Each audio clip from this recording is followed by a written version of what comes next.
Hey film fans, welcome to Cinepro, your ultimate hub for all movie recaps.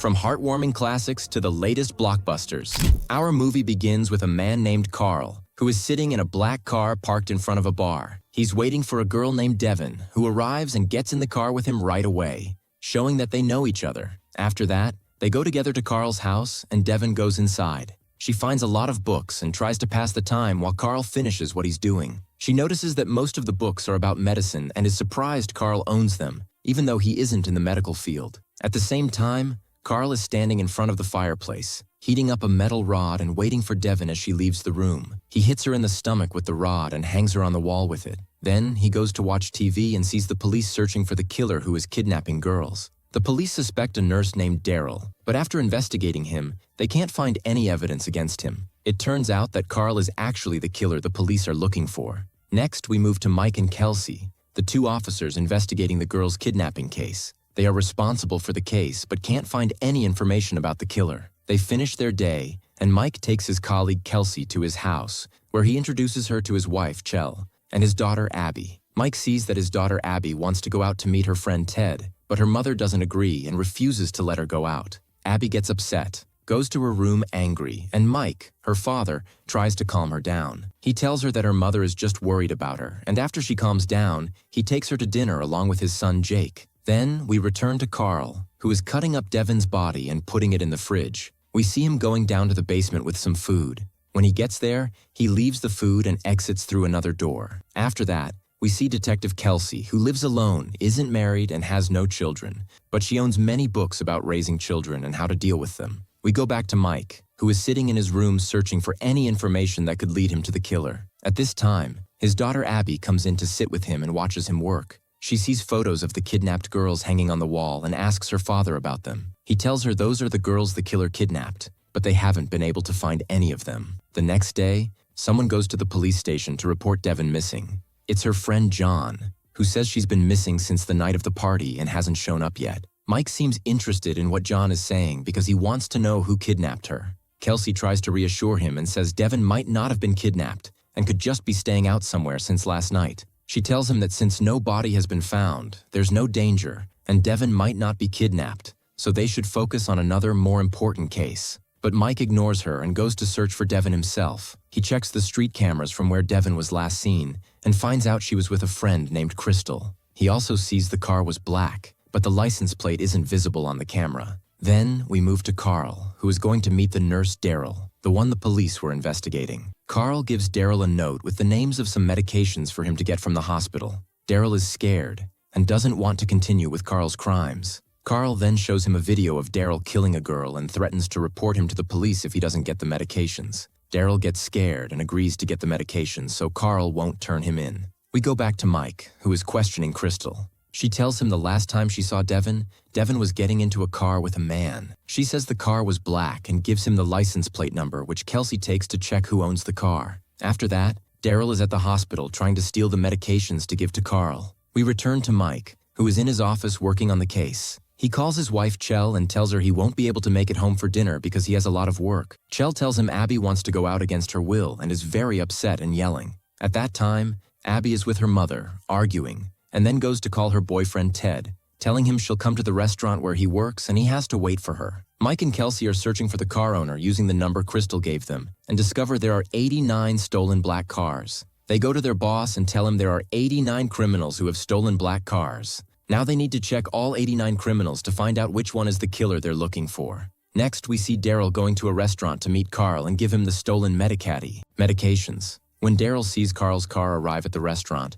he goes out to hand over the medications. At that moment, Abby arrives at the restaurant and meets Ted, who tells her he has to break up with her and they can't see each other anymore so he can focus on his studies. Abby gets upset, leaves the restaurant, and goes outside to smoke a cigarette. Carl sees her standing there, approaches, and offers her a ride. Abby agrees and gets in the car with him. Ted finds Abby's phone and jacket and goes outside to give them to her but can't find her. He sees the black car driving away. Carl gets home with Abby, ties her up, searches her clothes, and finds her wallet. Inside, he finds a photo of Abby with her father and realizes he has kidnapped a police officer's daughter. At the same time, Mike and Kelsey are on a mission. entering the house of one of the criminals who stole a car. They surround the house, and when they go inside, they find the owner paralyzed and unable to move. Mike goes out to look for the car and finds it, but without license plates. He realizes the criminal stole the plates and used them for the crime. Chell calls Mike and tells him Abby has been out for a while and hasn't returned, so Mike goes home with Kelsey. When they arrive,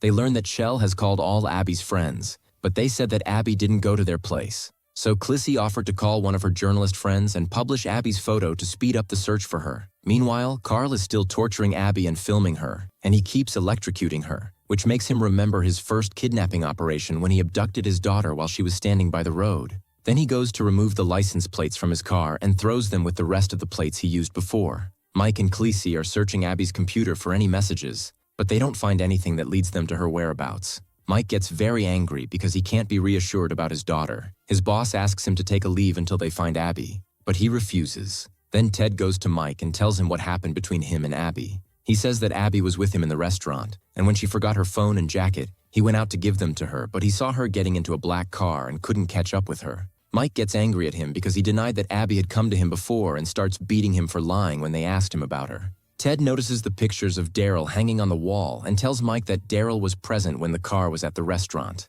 At the same time, Carl still has Abby tied up and is still torturing her. We see him with two other girls, Brittany, who appears to be crazy because she was locked in the basement for a long time, and the other girl, Lauren, who is pregnant and asleep most of the time. We go back to Mike, who has reached Daryl and asks him about the last place he went the night he met Abby. Daryl says he was at the hospital, but when Mike hears him, he knows he's lying. Mike gets angry and keeps beating him. Then he takes out a picture of his daughter Abby and shows it to him, but Daryl denies knowing anything about her, which makes Mike even angrier, and he starts beating him again. But Clissy stops him and takes him outside the hospital. Mike publishes his daughter's photo in the newspaper and tells Clissy that people are saying his daughter ran away and was working in a bar. Carl goes down to the basement to give the girls the medicine he got from the hospital, and we learn that he kidnaps girls and makes them get pregnant. And if a girl doesn't get pregnant, he kills her. He tests Abby and finds out she's pregnant, which surprises him because she's still young. Mike goes back home and searches through the files he has for any information that might help him find anything,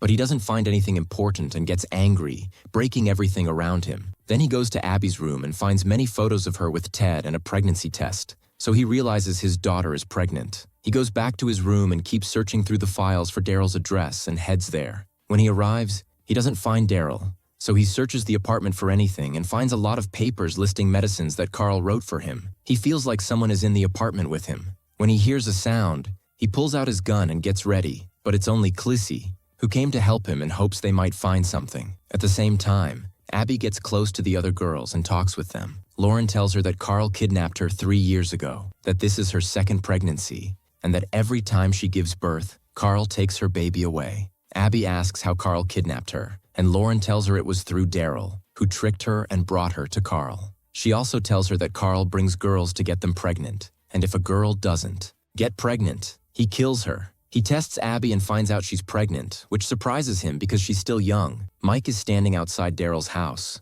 watching it to find any clues, thinking about all the papers he found in the apartment, most of which are restaurant papers. He remembers the name of the restaurant from one of the papers and calls them to ask if Daryl has contacted them recently to order food. Then he goes to the hospital to meet the nurse who works with Daryl and waits for her at the restaurant. But the surprise is that Carl turns out to be the one working at the restaurant, and he's shocked when he sees Mike in front of him. But Mike still doesn't know Carl is the kidnapper and asks him about Daryl. Carl says he doesn't know anything about him except that he works at the hospital. At that moment, the nurse comes to meet Mike, and he asks her about Daryl. She tells him that Daryl hasn't come to the hospital for 2 days. Mike takes out a paper and shows it to her, and she says, "The person who wrote this paper is not a doctor and has nothing to do with medicine." Carl is focused on Mike as he sits with the nurse, trying to listen in on their conversation. Mike finishes and goes to meet Clissy and tells her that there's another person helping Daryl kidnap girls, and the medicines listed on the paper are for pregnant women. He says the person kidnapping the girls isn't killing them since no bodies have been found, but Clissy doesn't believe him, so he gets angry at her. She calls Crystal, so Mike leaves Clissy standing and walks away. We go to Abby, who is encouraging the girls to escape from Carl and help each other, but Brittany calls Carl and tells him Abby is planning to escape. Carl comes and gives Brittany a whip and asks her to beat Abby. Mike goes to meet Crystal, who tells him about a girl named Amy whom the criminal tried to kidnap. but she managed to escape. Mike gets Amy's address from her and goes to meet her. He finds her face injured, and she tells him the criminal who tried to kidnap her did this to her. Mike asks if there is any distinguishing feature, and she says his smell indicated he worked in a restaurant. Then we go to Abby, who is sitting and crying, telling Carl she won't do it again. So Carl believes her and gives her food. Meanwhile, Daryl has booked a flight to take her out of the country. But Clissy finds out the flight was canceled due to bad weather. She also learns that Daryl is hiding somewhere, so she sends a police officer to look for him. Abby pretends to Carl so she can escape from him, but Brittany catches her and rings the bell for Carl to come down. Abby throws the radio next to Brittany, and when Carl sees her playing the radio, he gets angry, keeps beating her, and puts her in a water tank and covers it. Abby keeps begging him to let her go, but he tells her it's none of her business. Abby comes up with a trick and tells him that Brittany played the radio because she's pregnant. Carl is happy and takes Brittany out of the water and puts her on the bed and covers her. We go back to Mike, who is sitting with Clissy and telling her about Amy. Then Clissy gets a call that they've found Daryl's location, so they all head to where he is. When they enter the room, they find him dead from a heart attack. They also find photos of all the kidnapped victims, including a picture of Abby, Mike's daughter. At that moment, the police arrive at Daryl's place and find human organs inside the fridge. It turns out Carl was the one who planned all this to divert suspicion from himself. Carl is happy with Abby because she started listening to him, so he takes her to the kitchen and makes her have dinner with him. Abby takes advantage of Carl being out of the kitchen, grabs a piece of metal without him noticing, and hides it from him. At the same time, Mike gets a phone call from the restaurant he had called earlier. They tell him that Daryl has no records with them, but the other restaurant has a different team at Daryl's hospital. Mike remembers the young man he met at the hospital restaurant and realizes he's the killer. He runs to his car, pulls out the files he has, searches for him, and finds out his name is Carl. He's sure Carl is the killer when he remembers Amy saying he used to work in a restaurant. Mike gets in the car, takes Kelsey with him, and they rush to Carl's house. Kelsey tells their boss Carl's location and that they should hurry because he is the suspect. We go back to Carl, who receives a phone call from someone telling him the police have found him out and are heading to his house now. At this time, Abby finds Carl's phone, takes it, and tries to call her father. But Carl sees her and grabs her to hit her, but she hits him with the piece of metal she had hidden in his shoulder. He slaps her and takes her back down to the basement. After that, he turns off all the lights in the house, making it completely dark. At the same time, Mike and Kelsey arrive at Carl's house and find it all dark. Each of them goes in a different direction to surround him. Mike enters a room and finds pictures of all the kidnapped girls. Then he enters another room and finds baby incubators with many babies inside. He sees traces of blood on the floor and follows them until he reaches the basement. When he tries to open it, he finds it locked. But he finds a device on the door, turns it on, and starts calling his daughter, who hears him and starts responding. Abby tells him the key is in Carl's pocket. Mike tells Kelsey to stay where she is while he goes to look for Carl and get the key from him. Mike goes upstairs to look for Carl, who is hiding in a ceiling opening. When he sees Mike, he silently comes down and follows him, but Mike senses him. Kelsey is on the floor below and hears gunshots. She goes upstairs and finds that Mike has killed Carl and taken the key from him. At that moment, Kelsey takes Carl's gun and shoots Mike without him noticing. We then find out that Kelsey was the first girl Carl kidnapped and that she worked with him all along. She was the one who called him to tell him the police were coming, and also the one who erased all the car data from the police devices and sent them to another location. At that moment, Mike puts the pieces together and realizes she was deceiving him. He sees her as she goes to check on Carl but finds him dead. Mike tries to reach the gun next to him, but Kelsey notices and moves it away, then takes the rifle again and tries to shoot him. Mike tells her to leave his daughter Aisha alone because she is pregnant. Kelsey shoots Mike with the rifle and kills him. The police arrive at the scene and rescue the girls, but they don't find any babies in the incubators, and they can't figure out that Kelsey was behind all the crimes. Sometime later, Kelsey sends a message to Abby, telling her to take care of herself for the sake of the baby in her womb. Kelsey has traveled and taken all the babies with her to raise them. We go back to Abby, who hears Kelsey's message and wonders how she knew she was pregnant. She hears the sound of children next to her and discovers that Kelsey was behind all the crimes. And that's where we end for today. I hope you enjoy the movie. Please don't forget to subscribe to the channel.